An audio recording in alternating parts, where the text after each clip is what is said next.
Good morning guys!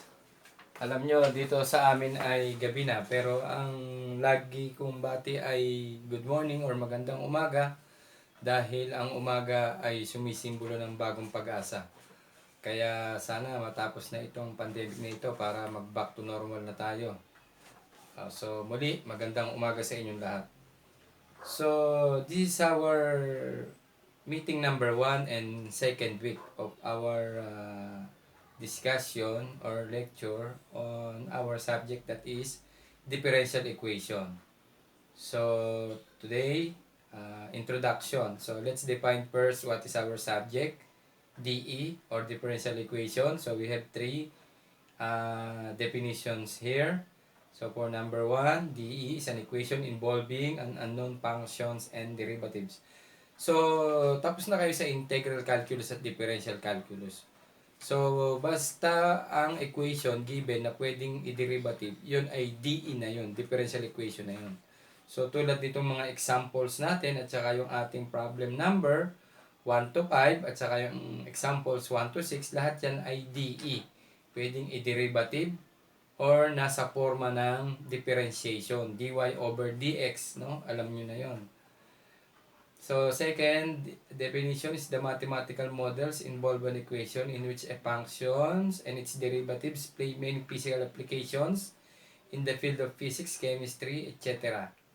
So, basta any mathematical model or equation na mayroong derivatives at ang mga application ay sa physics, chemistry, and many others. So, physics and chemistry and engineering, so biology, economy, and so forth and so on. So for the third definition, equation that contains derivatives, nabanggit ulit, paulit-ulit. So ano ba yung derivatives? dy over dx, delta y over delta x. Yung delta, ibig sabihin nun ay change or pagbabago. Kaya rate of change, dy over dx. The derivative of x, the derivative of y with respect to x, no? Change in y with change in x are called dE. So, the process is differentiation of computing the rate at which a dependent variable, usually y, changes with respect to the change in the independent variable, usually x. So, for our equation, DE, let's say y is equal to x minus 1. Para madaling ma-identify natin kung ano yung dependent variable at independent variable, Ang dependent variable dito ay y. Bakit y? Kasi ang value niya dumidepende lagi sa value ng x.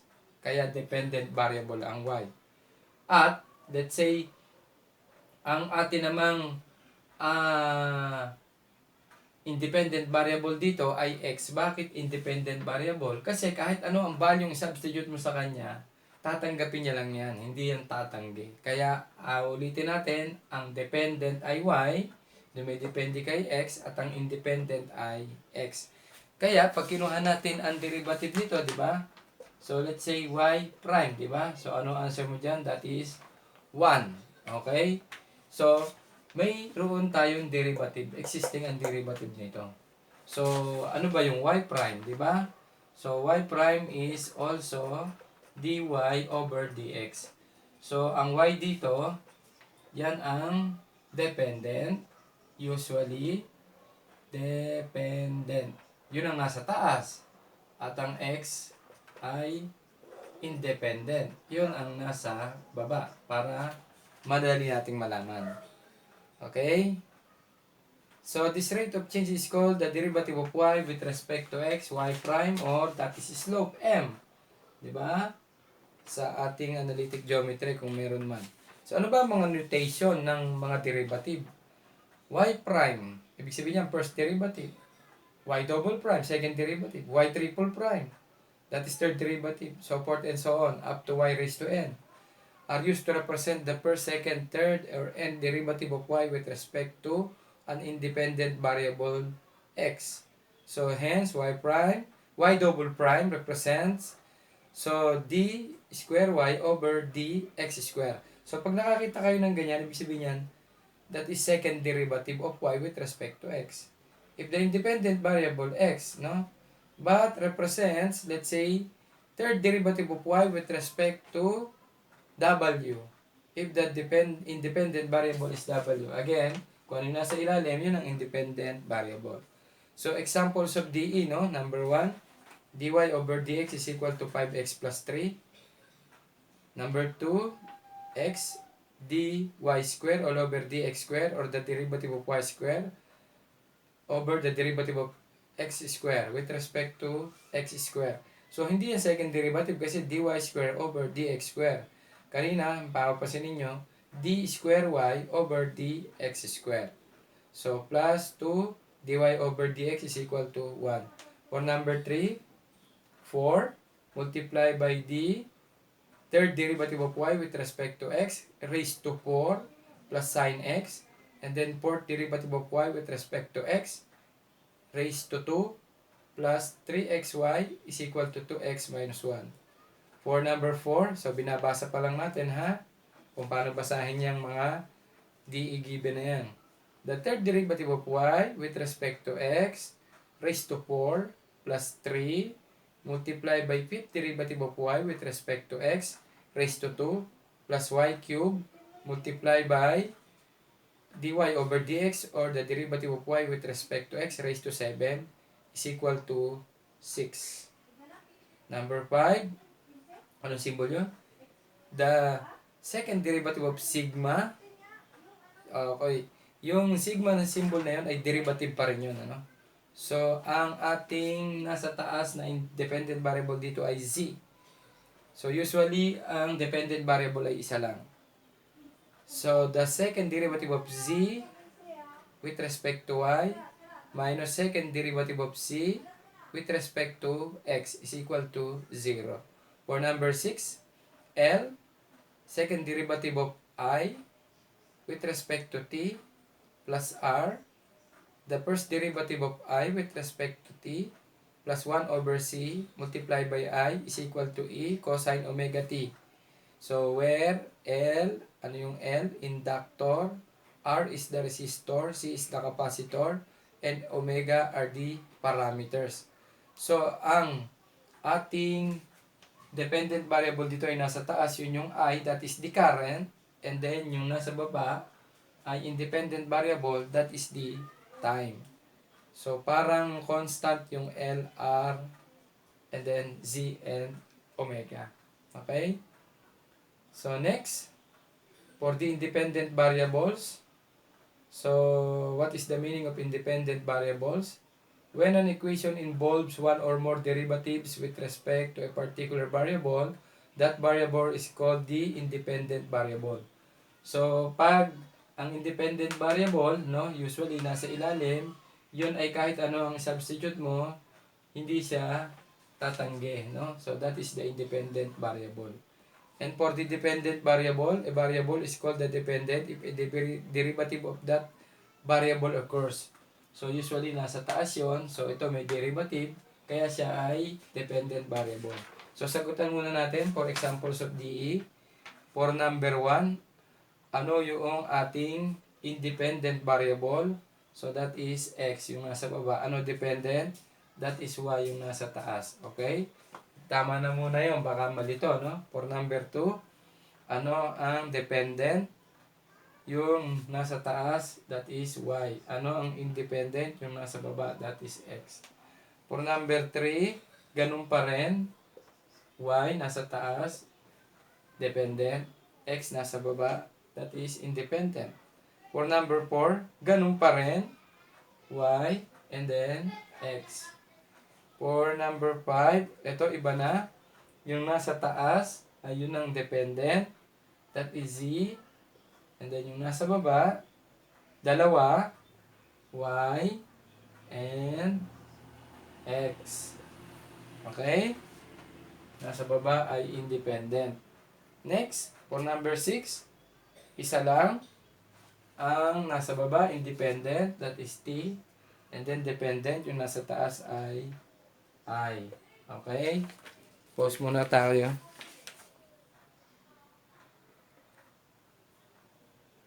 Continue. Mayroon lang ako ng tubig guys. Mahirap yung dire-diretso salita kasi alam niyo as much as possible.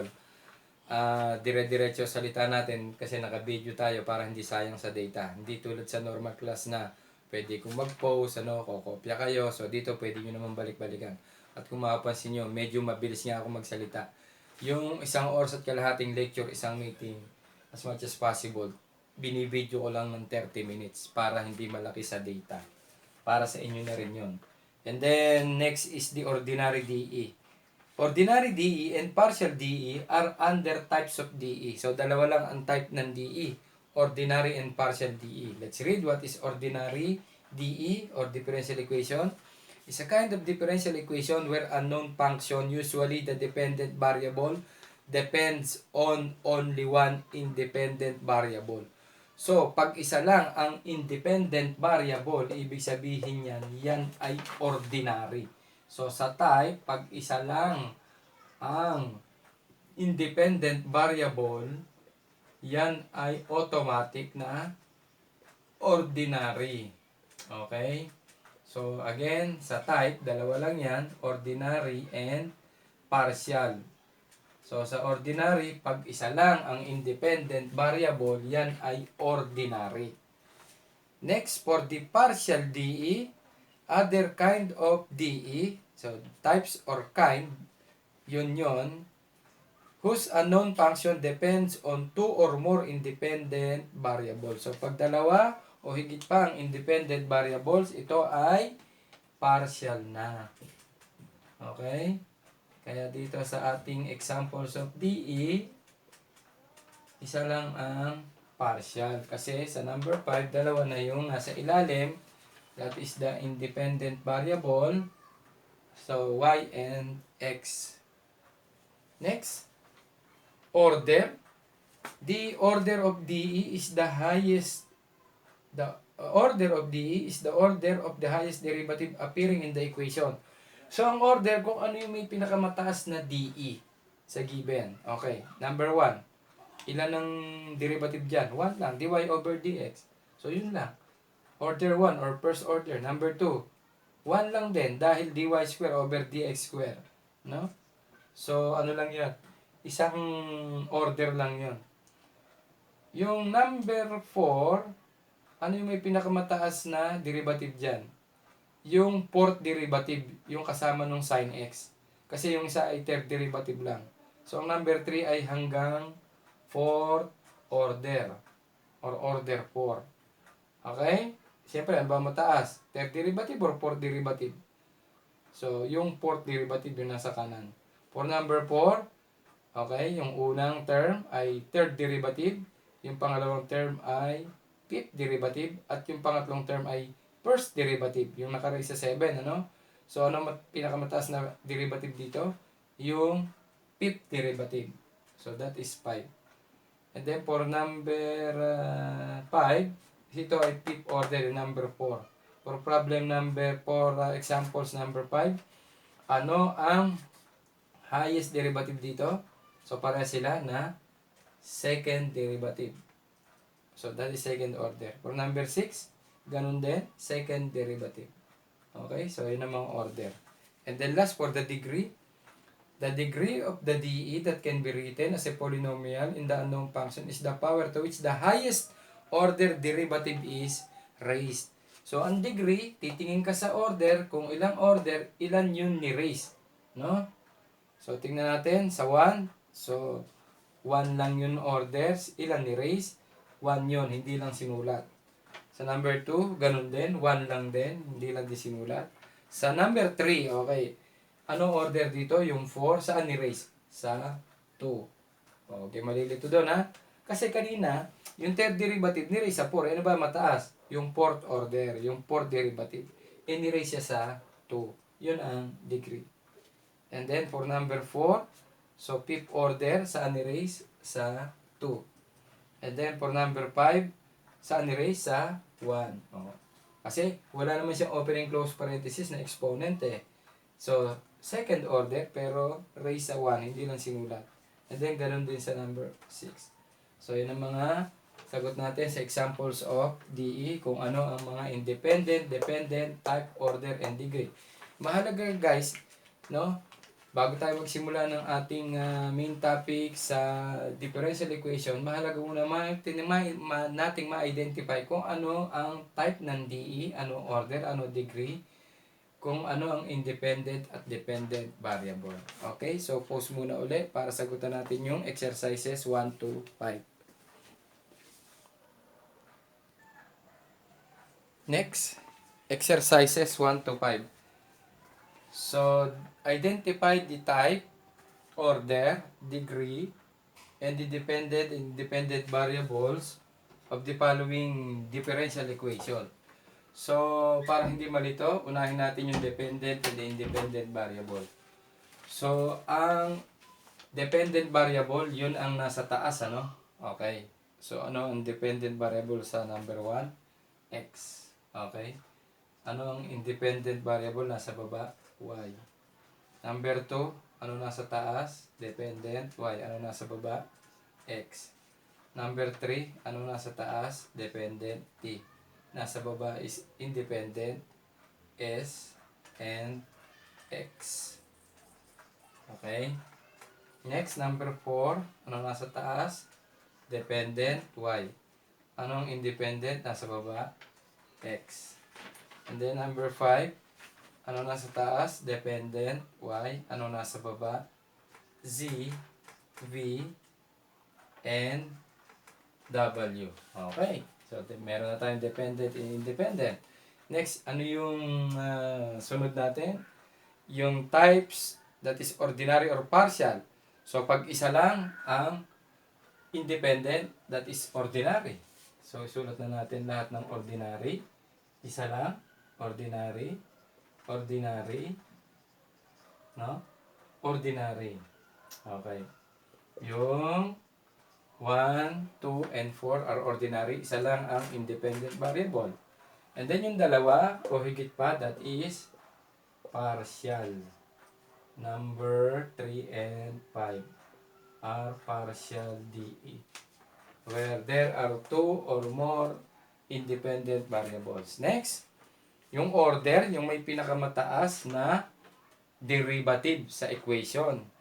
So, sa number 1, ang derivative niya ay order ay 2, no? Degree yung raised to 3. Okay, sabay na yan. Dito, ano ang third derivative? Ano ang highest derivative? Sinabi ko na 3. Naka-raise sa 1. Sa number 3, 4. Fourth derivative, naka-raise sa 2. Sa number 4, ano ang highest derivative? Third derivative, 3. Naka-raise sa 2. So, okay, number 5. Ano ang highest derivative? 4. Ano? 5. Yung last term na W. The fifth derivative of Y with respect to W. Third term. So, saan ni-raise yan? Sa 1. Okay, baka malito kayo ha? So, yan yung sagot natin sa exercise problem number 1 to 5.